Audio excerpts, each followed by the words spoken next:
KD. कप्पम्मा, शायद आप लोगों में से कई लोगों ने ये नाम पहली बार सुना होगा, पर 1999 से लेकर 2006 तक 7 तक ये एक दहशत का नाम बना रहा।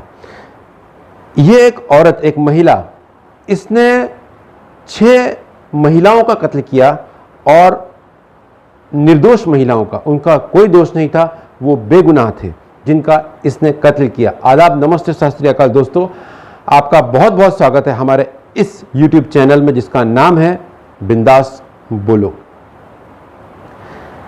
19 तारीख अक्टूबर का महीना 1999 में पुलिस को एक लाश मिली। वो लाश कुछ अजीब थी, मतलब कि वो लाश को देखकर ये पता चल रहा था कि ये कोई रईस घराने की औरत है, औरत की लाश थी वो, और वो लाश कोई एक मंदिर से थोड़ी सी दूरी पर थी। अब वो महिला देखने में ऐसी लग रही थी कि बहुत रईस घराने की है और उसके जिस्म पर कोई भी गोल्ड, मतलब जो पहनते हैं औरतें, बंगड़ी है और अंगूठी है, ऐसे सोने की हार वगैरह ऐसा कुछ भी नहीं था। सारी चीज़ें उसके जिस्म से निकाली गई थी। पुलिस को वो लाश मिली। वो लाश मिलने के बाद में पुलिस को ये बात पूरी तरह से, अच्छी तरह से समझ में आ गई कि ये रॉबरी करने के लिए ये मर्डर किया गया है। और उसमें कुछ अजीब बातें थी उस लाश में, जैसे कि उसके जिस्म पर कोई भी मारने के निशान नहीं थे। जैसे कि अगर कोई किसी का गला दबा के मारेगा तो उंगलियों के निशान आएंगे, कोई चीज़ से मारेगा तो उसके जिस्म पे निशान आएगी, कुछ नहीं तो एटलीस्ट हाथापाई करने के तो निशान आएंगे, खुरुच के निशान आएंगे जिस्म में। इस तरह का कोई भी निशान उस महिला के जिस्म पर नहीं था। अब पुलिस परेशान, वो अपराधी को ढूंढने लगी। पुलिस को ये समझ में आई बात कि ये रॉबरी करने के लिए मर्डर किया गया है। ऐसे ही वक्त बीतता गया। उसी साल यानी 1999 को 5-6 महीने के बाद में एक और महिला की लाश मिली। वो भी मंदिर से थोड़ा सा दूरी पर थी और वो लाश के जिस्म पर भी कोई निशान नहीं थे मारामारी के, झगड़े के, जैसा मार लगा हुआ या गला घोटने का कोई भी निशान उसके जिस्म पर नहीं था। उसके भी जिस्म से जितनी भी ज्वेलरीज होती है, जितनी भी पहनने की चीजें होती महिलाओं की, वो सारी चीजें नहीं थी, जैसे कि अंगूठी, घड़ी और बंगड़ी, हार वगैरह वगैरह। वो सारी चीजों में से कोई भी चीज उसके जिस्म पर नहीं थी। पुलिस परेशान। अब वो जो पहली महिला थी उसके घर पर पुलिस पहुंची और वहां पर पता किया गया कि ये महिला कौन है। तो मालूम पड़ा कि ये महिला यही रहती है, एक अच्छे परिवार की एक अच्छी औरत है और ये औरत घर से मंदिर निकली थी, मंदिर जाती थी, ये मंदिर गई थी और ये वापस नहीं आई। इसकी डायरेक्ट खबर आई, लाश मिली। मतलब कि ये पूजा करने गई थी मंदिर में और इसके साथ में कुछ ऐसा हो गया कि वो मर गई। अब ये जो दूसरी लाश मिली, दूसरी लाश का भी वही हाल था। उसके भी घर पर पुलिस पहुंची। उसके भी घर पर यही पता चला कि वो औरत मंदिर गई थी पूजा करने के लिए, भगवान से पूजा करने के लिए मंदिर गई हुई औरत थी और उसका किसी ने कत्ल कर दिया। और उसके जो भी पूरे गोल्ड वो वगैरह वो पहनकर निकली थी घर से। दोनों औरतों के घर वालों का यही स्टेटमेंट था कि वो लोग पूरा सज सवर कर गए थे मंदिर में और उनके साथ में ये इंसिडेंट हो गया। पुलिस परेशान, मीडिया में सब जगह उस वक्त चलने लगा कि 2 मर्डर हो गया 1 साल के अंदर। ये चर्चा मीडिया की खत्म ही नहीं हुई थी पूरी तरह से कि तीसरी लाश मिली, यानी 2000 में एक और लाश मिली। वो लाश जो जिस महिला की थी वो भी एक मंदिर की थोड़ी सी दूरी पर थी और वो भी यही सेम सिचुएशन में थी। इसी तरह से 2001, 2002, 2003, 2004, 2005 ऐसा करते करते 6 महिलाओं की लाश मिली और सबका यही हाल था कि घर से निकली थी पूरा सज सवर कर, पूरे गोल्ड वगैरह पहनकर और भारी भारी सोने के सामान पहनकर ये लोग घर से निकले थे मंदिर के लिए, और इनकी लाश मिल गई। अब पुलिस के ऊपर बहुत ज्यादा प्रेशर आने लगा, पुलिस परेशान, पुलिस की रातों की नींद उड़ गई कि ये क्या हो रहा है और ये क्यों हो रहा है, और ये इसको पकड़ना भी एक पुलिस के लिए एक चैलेंज हो गया, क्योंकि 6 महिलाओं की लाश मिल गई, 6 महिलाएं मर गई। अब पुलिस को चारों तरफ से प्रेशर आने लगा, मीडिया में चलने लग गई न्यूज़ कि पुलिस ये जो कातिल है, कातिल को पकड़ने में सक्षम नहीं हो पा रही है। अब पुलिस को किसी भी तरह कुछ भी करके ये केस को सॉल्व करना ही था, और ये रियल आरोपी को, जो रियल में जो मर्डर कर रहा था, उसको पकड़ना था। अब पुलिस ने जो आखिरी जो बॉडी मिली थी, डेड बॉडी, वो आखिरी डेड बॉडी के पहचान वाले, यानी वो जो औरत थी जो मर गई थी, उसके पहचान वालों ने स्टेटमेंट दिया कि हमने इसको, ये जो मर गई है औरत, इसको वहां पर एक औरत आती है मंदिर में, उससे हम लोगों ने 1-2 बार बात करते हुए देखा था। अब पुलिस को यह बात समझ में आ गई। हाँ, और एक और चीज, जितनी भी लाश थी, वो लाश, उसका मरने का रीजन वो पोटेशियम साइनेट था, यानी कि उनको पोटेशियम साइनेट खिलाकर 6 के 6 लोगों को सेम तरीके से मारा गया था। खैर, अब पुलिस को यह बात पता चल गई कि कोई एक औरत इसमें इन्वॉल्व है, जिससे वो जो लास्ट में आखिरी में जो औरत मरी थी वो बात करते हुए देखी गई थी, 2 से 3 लोगों ने देखा था। अब पुलिस ने मंदिरों पर, वो उस इलाके में जितनी भी मंदिर थी, मंदिरों पर ट्रैप लगाना शुरू किया। अपने इन्फॉर्मर्स को पुलिस ने वहां पर तैनात किया, और लेडीज पुलिस को भी सिविल ड्रेस में वहां पर तैनात किया, ये देखने के लिए, ये जांचने के लिए कि ये कौन है महिला, इसके बारे में इन्वेस्टिगेशन करो, इसके बारे में पता लगाओ, कौन है, कहां रहती है, क्या करती है। अब पुलिस के कुछ इन्फॉर्मर्स भी उस महिला के पास गए, ये कहने के लिए कि हमको ये तकलीफ है, हमारा आप इलाज करो, क्योंकि वो जो महिला थी वहां मंदिर के एक कोने में बैठकर लोगों से मिलती, उनके कुछ कुछ छोटे मोटे इलाज करती। उसका वो एक साध्वी टाइप की थी, फर्जी साध्वी टाइप की थी वो। अब ये इन्फॉर्मर्स, सिविल में इन्फॉर्मर्स जो थे, इन्फॉर्मर लोग उसके पास में गए और उन लोगों ने अपनी कुछ तकलीफ पर बयान की उससे कि हमको ये प्रॉब्लम है, माता जी आप हमको हमारा इलाज करो। मगर उसने, उस महिला ने इतनी शातिरता से जवाब दिया कि जरा सा बाल बराबर भी किसी को शक ना हो, इस तरह से उसने जवाब दिया। खैर, पर पुलिस ने इसका पीछा छोड़ा नहीं, और जो पुलिस की जो लेडीज कांस्टेबल थी, ये लोग पूरा दिन पूरी रात इसके ऊपर नजर बनाए रखी। अब कोई क्लू नहीं मिल रहा था इसको पकड़ने का कि इसको किस तरह पकड़ा जाए। अब पुलिस ने मजबूरन बिना किसी इन्वेस्टिगेशन के, जितना इन्वेस्टिगेशन अब तक की पुलिस ने, इसके बाद और कुछ आगे मिल नहीं रहा था पुलिस को, पुलिस ने तय किया कि अब इसको हम लोग अरेस्ट करते हैं, क्योंकि 2-3 लोगों ने देखा था जो आखिरी में जो महिला मर गई उस महिला से बात करते हुए। तो पुलिस ने उसके घर पे छापेमारी की, उसके घर में छापेमारी की। तो पुलिस को वहां से पता चला कि वो महिला जिसका नाम के.डी. कपम्मा है, वो के.डी. कपम्मा वहां से निकल चुकी है, वहां से निकलकर वो बस स्टैंड पर गई है, कहीं वो जा रही है दूसरी जगह। तो पुलिस ने तुरंत, यहाँ जो पुलिस खड़ी थी यहाँ की पुलिस ने दूसरे एक टीम को, पुलिस की टीम को फोन पे बताया कि फला बस स्टॉप पे जाओ, वहां पर के.डी. कपम्मा, वहां पर ये महिला के.डी. कपम्मा है, आप लोग वहां पर जाकर उसको ट्रैप करो। अब एक दूसरा पुलिस बल, एक दूसरी टुकड़ी पुलिस की वहां पर निकली और उसको वो उस बस स्टैंड से गिरफ्तार किया गया। अब जब उसको गिरफ्तार किया गया के.डी. कपम्मा को, तो वो शोर मचाने लगी कि मुझे क्यों पकड़ा जा रहा है, मैंने क्या किया है। उसके पास एक बड़ा सा बैग था के.डी. कपम्मा के पास में। अब वो बैग की तलाशी ली गई तो उसमें बहुत सारे गोल्ड निकले। अब जब उससे पूछा गया कि ये गोल्ड किसका है, क्या है, तो वो ये कहने लगी कि ये गोल्ड तो मेरी कमाई से मैंने खरीदा है। पुलिस ने वो बैग को और केडी कपम्मा को पुलिस स्टेशन में लाई, और जो घर वाले कंप्लेनर्स थे, यानी जिनके घर की महिलाएं जो मर गई थी, वो मरी हुई महिलाओं के घर वालों को बुलाया गया वहां पर पुलिस स्टेशन में। उनको ये गोल्ड बताया गया, तो उन लोगों ने पहचाने कि ये गोल्ड इसने पहनी थी, ये गोल्ड इसने पहनी थी, ऐसा पूरा पहचाना उन लोगों ने।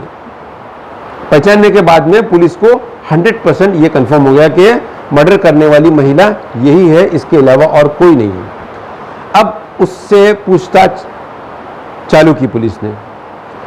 पहले तो वो यहाँ वहाँ की बात करके घुमाने लगी, पर जब पुलिस ने अपना पुलिसिया रवैया इख्तियार किया, तब उसने अपना मुंह खोली और उसने बताया केडी कपम्मा ने कि वो एक गरीब घराने में पैदा हुई थी। वो एक गरीब घराने में पैदा हुई थी, पर वो बहुत बड़े बड़े ख्वाब लेकर पैदा हुई थी। उसको बहुत जल्दी, बहुत शॉर्टकट रास्ते से उसे अमीर बनना था। वो जब भी किसी अमीर को देखती तो अपने मन ही मन वो जलती कि मालिक तूने मुझे ऐसा क्यों नहीं बनाया, इतना अमीर मुझे क्यों नहीं बनाया, और मैं किस तरह ये स्टेज पर पहुंच पाऊं, अमीरी के स्टेज पर। मेरी भी लाइफ वीआईपी होना चाहिए। अब उसकी शादी करा दी गई। उसकी शादी एक टेलर से हुई। कपड़ा जो सीने वाले होते हैं, मास्टर टेलर से शादी हो गई। अब वो टेलर मतलब वो भी गरीब आदमी। जैसे वैसे कुछ साल इसने उसके साथ में निकाली, और फिर उसका जो हस्बैंड था, जो टेलर था, उसको इसने एक चीट फंड का कुछ एक आइडिया बताया कि अपन एक चीट फंड का एक छोटा सा चालू करते हैं। चीट फंड का उसके हस्बैंड के, वो जो टेलर था, उसके पास 2-3 लाख रुपये जमा थी, उसकी जमा पूंजी थी 2-3 लाख रुपये। उसने अपनी औरत के, यानी केडी कपम्मा के बोलने पर वो पैसा भी लगाया। इसने कुछ चीट फंड का चालू करी, जिसमें 100% लॉस हो गया। अब वो जो कमाई थी 2-3 लाख रुपया, वो भी जाया हो गई इनके हाथ से। अब इनके हाथ फिर खाली, कुछ नहीं बचा। केडी कपम्मा ने तय कर लिया कि नहीं, अभी मैं ये हस्बैंड को छोड़ दूंगी, और उसने वहां से उस हस्बैंड को और अपने बच्चों को, उसकी 2 बेटियां थी और एक बेटा था, उन सबको छोड़कर, यानी अपने हस्बैंड को और 2 बेटी और एक बेटे को छोड़कर अलग हो गई। शहर में आई। शहर में आकर उसने काम की तलाश की। उसको यहाँ वहाँ कुछ छोटे मोटे काम मिलते गए। कभी उसको पहले मेड का काम मिला। मेड के काम में वो सेटिस्फाई नहीं थी, क्योंकि उसमें से उसको इतनी ज़्यादा कमाई होना नहीं था। वो सीधी सी बात है। ऐसा करते करते वो एक ज्वेलर्स की शॉप में, यानी कि सुनार की दुकान में उसको जॉब मिल गया। अब सुनार की दुकान में जॉब मिल गया उसको। उसका काम था गोल्ड को साफ करना उसका काम था, जिसमें पोटेशियम साइनेट इस्तेमाल होता है। वहां पर गोल्ड की दुकान पर जो स्टाफ था, उस स्टाफ में से किसी एक ने केडी कपम्मा को यह बताया था कि ये पोटेशियम साइनेट है, ये अगर कोई खा ले तो उसकी मौत हो जाएगी। उसने वो बात अपने दिमाग में बराबर से लॉक कर दी थी, और उसने कुछ ही दिनों बाद वहां पर एक चोरी करी। कहां पर? गोल्ड की दुकान में, जहां पर वो काम कर रही थी। उसने वहां पर चोरी करी। वहां पर चोरी करने के बाद में वहां वो दुकान के मालिक ने पुलिस को बुलाया। वहां पर ये अरेस्ट हो गई। अरेस्ट होने के बाद में केडी कपम्मा 6 महीना जेल में रही, और 6 महीने के बाद में वो छूट गई। अब छूटने के बाद बाज़ मर्तबा ऐसा होता है कि लोग जेल जाने के बाद टूट जाते हैं, और 100 में से कोई एक ऐसा भी होता है जो जेल जाने के बाद और ज़्यादा कट्टर बन जाता है। तो ये केडी कपम्मा उनमें से एक थी, और ज़्यादा कट्टर हो गई। इसने वहाँ से छूटने के बाद में, जेल से छूटने के बाद में, ये एक मंदिर में आना जाना चालू करी, क्योंकि मंदिर में काफ़ी लोग आते हैं। अब इसको कुछ बड़ा हाथ मारने का इसने तय कर लिया था। इसने ये मंदिर में आने जाने लगी, और मंदिर में वहाँ पर बैठकर वो लोगों का, मैं साध्वी हूँ ऐसा लोगों को बोलने लगी। मैं लोगों का इलाज कर सकती हूँ ऐसा लोगों को बताने लगी वो। और वो क्या करती, मंदिर के एक कोने में बैठती और बराबर लोगों पे नज़र रखती, श्रद्धालुओं पर। वो जो वहाँ पर मंदिर में जो श्रद्धालु आते थे उनको उनके ऊपर बराबर नजरें बनाए रखती और मौका मिलते ही उनको बुलाती, और वो सिर्फ औरतों को ही टारगेट करती थी, मर्दों को टारगेट नहीं करती थी। उसने पहली औरत को बुलाया और उससे पूछा कि तुम यहाँ पर मंदिर अक्सर आते हुए मैंने तुमको देखा है, क्या बात है? वो पहली महिला ने कहा कि मुझे बच्चा नहीं होता है, मैं भगवान से ये प्रार्थना करने आती हूँ कि मुझे बच्चा हो जाए। इसने केडी कप्पम्मा ने उससे कहा कि मैं इसका इलाज जानती हूँ, मैं गारंटेड इसका इलाज कर सकती हूँ और वो भी फ्री में इलाज करके दूंगी। वो महिला बेचारी बहुत खुश हो गई इसकी बात सुनकर केडी कप्पम्मा, पर उसको ये नहीं मालूम था कि वो मौत से बात कर रही है। केडी कप्पम्मा मौत का दूसरा नाम था, केडी कप्पम्मा। तो वो महिला उसकी बात से कन्विंस हो गई और उसने बताया, केडी कप्पम्मा ने बताया कि ये मंदिर से थोड़ा आगे एक मैदान है, एक मैदान जैसा है, वहां पर ये दिन फला दिन इतने बजे आना और एक पूजा में करूंगी, वो पूजा में तुम बैठना, भगवान का ध्यान लगाते हुए आंख बंद करके तुम बैठना, पूजा मैं करूंगी, 1 रुपया मैं चार्ज नहीं लूंगी, बस सिर्फ ये पूजा की ये शर्त है कि तुम भारी से भारी आभूषण यानी कि गोल्ड पहन के आना, ज्यादा से ज्यादा, जितना ज्यादा तुम गोल्ड पहनोगे उतना जल्दी तुम्हारी इच्छा पूरी हो जाएगी। ऐसा केडी कप्पम्मा का उस महिला से कहना था। अब वो महिला बेचारी पूजा करने के लिए घर से निकली। घर से निकलने के बाद में केडी कप्पम्मा ने जहां पर उसको बुलाया था वहां वो महिला पहुंची। वहां महिला पहुंची तो इसने कहा कि उसको बिठाया, वहां पर बैठो, और कुछ सामान भी मंगाए थे, जैसे कि जो पूजा के जो सामान होते हैं, नारियल वगैरह जो भी होते हैं, वो सारा पूजा का सामान भी मंगाया था उस महिला से। वो सारा सामान वहां पर रखा केडी कप्पम्मा ने और कहा कि तुम भगवान के ध्यान में आंख बंद करके बैठो। अब ये बेचारी महिला क्या होने वाला है इस बात से बिल्कुल अनजान, भोली भाली महिला अपनी दुआ मांगने आई मंदिर में। वो आंख बंद करके हाथ जोड़कर भगवान का ध्यान लगाते हुए वो बैठी है और केडी कप्पम्मा ने कुछ मंत्र पढ़े, ऐसे ही जबरदस्ती का, खाली उसको सुनाने के लिए कि मैं कुछ मंत्र जाप कर रही हूं। कुछ मंत्र पढ़े। मंत्र पढ़ने के बाद में उसको केडी कप्पम्मा को प्रसाद दिया और कहा कि आंख बंद करके इस प्रसाद को खा लो, तुम्हारी मनोकामना पूरी हो जाएगी।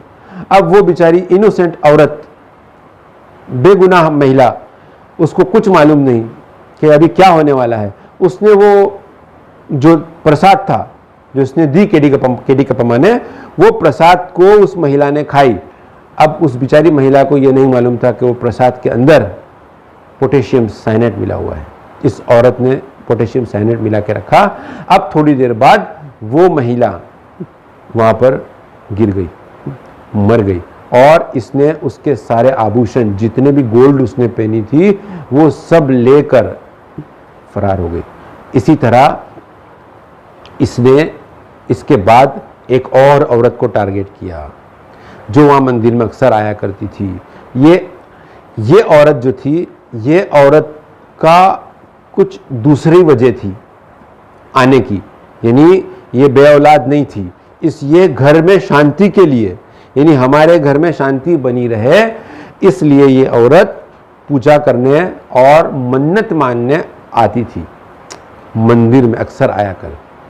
केडी कप्पम्मा की नजर उस पर पड़ी और इसने उसको टारगेट बनाया, सेकंड टारगेट, और उसको भी यही कहा कि तुम्हारी जो तकलीफ है, तुम किस लिए आते हो, पहले पूछी। उसने बताई कि मैं घर में मेरे शांति के लिए मैं आती हूँ। तो उसने बताई कि तुम्हारे घर में शांति नहीं है, मैं इसका इलाज जानती हूँ, मैं इसका इलाज आपको मुफ्त में करके दूंगी। एक पूजा होती है, वो पूजा करनी पड़ेगी।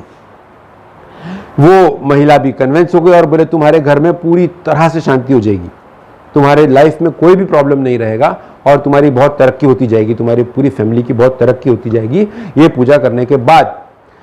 अब इस महिला ने उसकी बात मान ली, यानी ये भी उससे कन्विंस हो गई थी पूरी तरह से, और इसने कहा केडी कप्पम्मा ने कि तुम जब आओगी तो जितना घर का ज्यादा से ज्यादा तुम गोल्ड पहनकर आओगी, उतना ज्यादा जल्दी तुम्हारी मनोकामना पूरी होगी।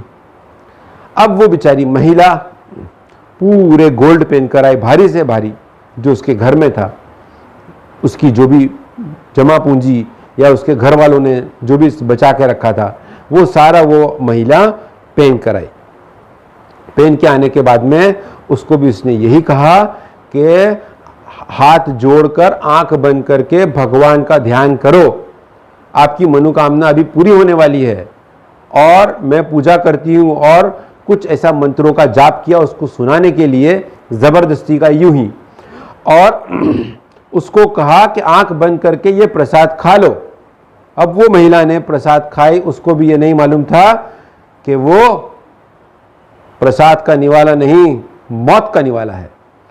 उस महिला ने, इनोसेंट महिला ने वो प्रसाद खाई और वो भी गिर गई और वो भी मर गई। इसी तरह उसने एक के बाद दो, दूसरे के बाद 3, 4, 5, 6 लोगों का इसने कत्ल कर दिया। इसने पुलिस में पूरी तरह से एक्सेप्ट किया और ये सारा गोल्ड पुलिस के हत्थे चढ़ा। फिर पुलिस ने उससे पूछी कि बाकी का जो गोल्ड था वो कहाँ है, क्योंकि सारी चीज़ें सामने आई, सारे जितनी मौत हुई थी उन सारी महिलाओं के, जिन महिलाओं की 6 महिलाओं की मौत हुई थी, उन सारी महिलाओं के घर वाले वहाँ पर आके उन लोगों ने बताया कि ये सामान पहन के गए थे। तो जब उससे पूछा गया कि बाकी का सामान कहाँ है, तो उसने बताया कि वो मैंने खर्च कर दिया, मेरा बेटे को मैंने पढ़ा लिखा के, मेरी बेटियों को और बेटों को मैंने पढ़ा लिखा के बड़ा किया।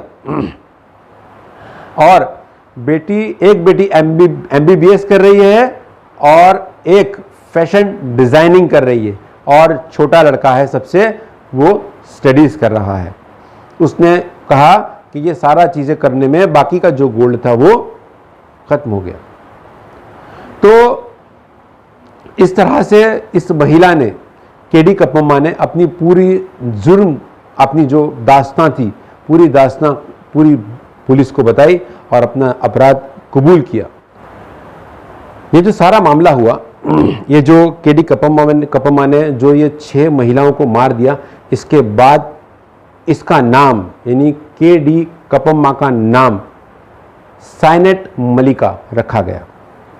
साइनेट मलिका के नाम से ये मामला उस वक्त बहुत चर्चित हुआ था।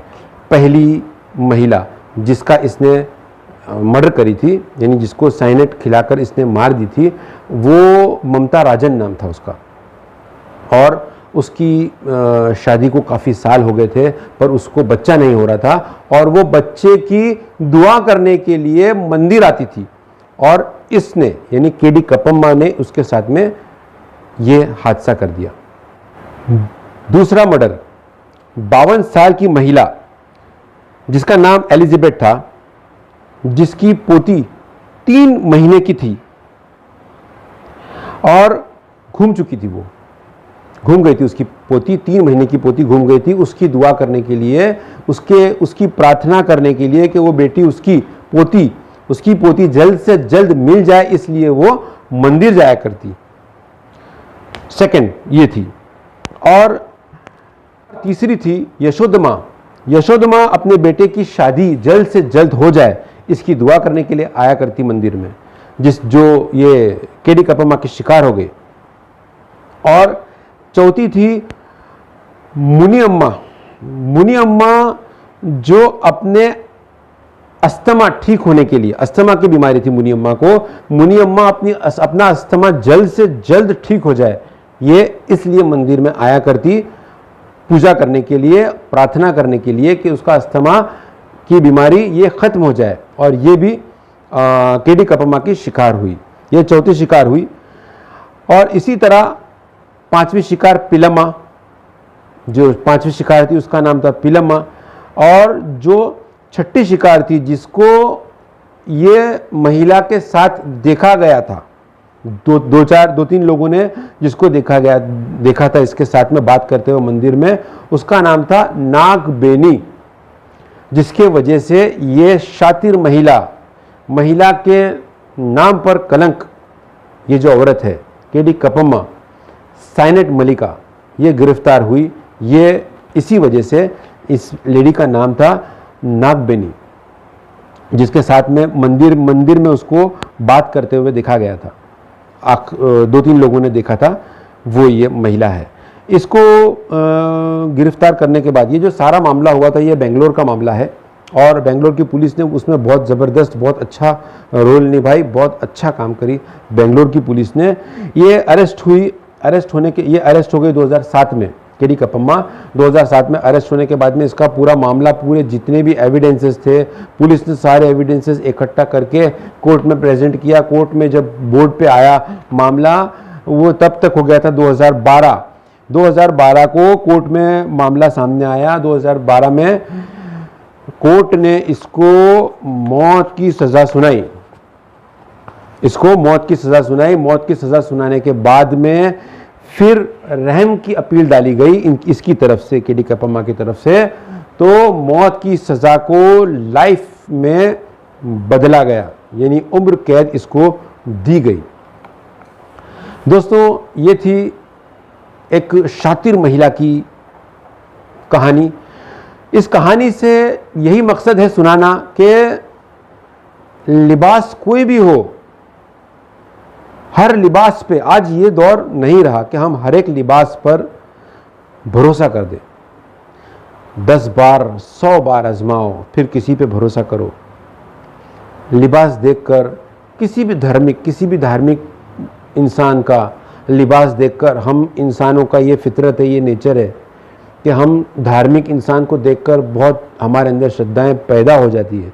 मगर वो श्रद्धाएं पैदा हो जाती है वो भी ठीक है, मुझे लगता है कि वो भी ठीक है, पर वो इंसान जो है, जो उस लिबास में है, धार्मिक लिबास में है, क्या वो श्रद्धा के लायक है, वो एक बार ज़रूर जांच ले।